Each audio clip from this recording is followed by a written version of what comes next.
Notre vie, c'est comme la vie de tout le monde. C'est pareil, sauf qu'on a des éducateurs à la place d'avoir nos parents.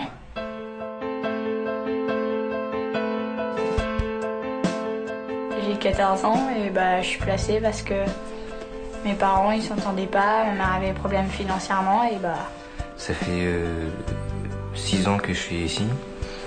J'ai 3 frères et 3 sœurs. Un week-end on va chez ma mère, un autre week-end on va chez mon père, un week-end chez ma mère, un week-end chez mon père. Ça va faire 4 ans que je suis au village d'enfants d'Amboise. Au départ on a du mal mais à force on s'y fait. On est quand même pas malheureux, on est bien. Chacune des histoires de ces enfants est unique. Tous ont été séparés de leur famille pour des raisons très diverses, difficultés des parents, carences éducatives, maltraitance. Ils sont confiés à la Fondation Mouvement pour les villages d'enfants par l'aide sociale à l'enfance pour quelques mois ou quelques années. Depuis 1958, l'accueil de fratries est l'un des principes fondamentaux de la Fondation MVE. On est spécialisé pour accueillir les fratries et aussi l'accueil de ces enfants sur un mode familial. Alors qu'est-ce que ça veut dire un mode familial? Ça ne veut pas dire évidemment qu'on se substitue à la famille. On essaye de recréer quelque chose autour du foyer et on essaye de faire en sorte que ces enfants aient la vie la plus normale possible. Chacune des maisons accueille entre 4 et 6 enfants. L'encadrement est assuré par 2 éducateurs familiaux qui se relaient une semaine sur 2. Donc c'était intéressant. Les équipes éducatives qu'on recrute ont pour la plupart une qualification dans le travail social. Donc ça nécessite effectivement un engagement moral et un investissement particulier, un investissement affectif. Il y a aussi toute une vie, et fort heureusement et importante, à l'extérieur. Ils sont scolarisés à l'extérieur, ils participent à des activités, des clubs, ils rencontrent des copains, copines à l'extérieur. Je dirais comme ça se passe dans une famille lambda. Il faut bien avoir en tête qu'ici c'est un lieu de protection. Notre première mission est quand même d'abord de protéger les enfants. On s'entraîne même entre amis. Du village, on se soutient tous. Le fait que les frères et sœurs soient ensemble, c'est une chose très importante. Et grâce à ça, j'ai oublié le reste. Le village, c'est quand même quelque chose où il y a quand même une personne qui ne peut pas remplacer une mère. On ne peut pas dire qu'elle peut remplacer une mère, ça ne peut pas remplacer un père non plus, même les éducateurs. Ce qui est important, c'est au quotidien de faire vivre le parent dans la vie quotidienne de l'enfant, même s'il n'est pas là. On ne peut pas dire qu'on n'a pas de tendresse pour ces enfants-là. On est obligé d'en avoir. Ces enfants qui en plus, ils recherchent énormément. Ils sont vraiment en manque d'amour. Souvent, ils ont énormément souffert. Je pense qu'il faut avoir un réel intérêt pour l'enfant placé. Ici, on a toute une équipe de professionnels. Il y a un psychologue, il y a des éducateurs spécialisés, moniteurs éducateurs.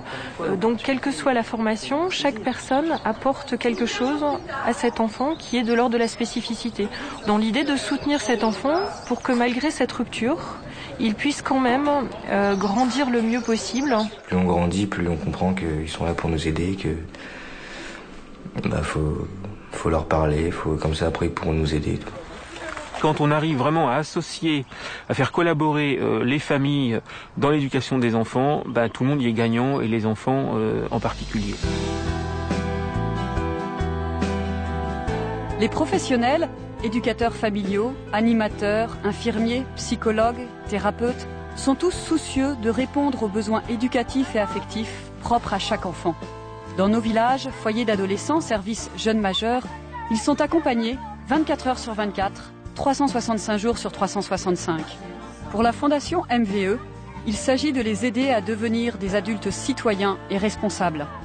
On leur propose tout un parcours de vie qui passe par le village d'enfants, qui peut être éventuellement, s'il n'y a pas de retour en famille, s'il n'y a pas d'orientation dans d'autres établissements, un passage aussi en foyer d'adolescents et aussi ensuite à leurs 18 ans un accès aux services jeunes majeurs, de manière à ce qu'ils puissent se construire à travers toutes les prises en charge diversifiées. Grâce à eux, là j'ai réussi à trouver une formation et puis là je vais rester jusqu'à mes 18 ans au village.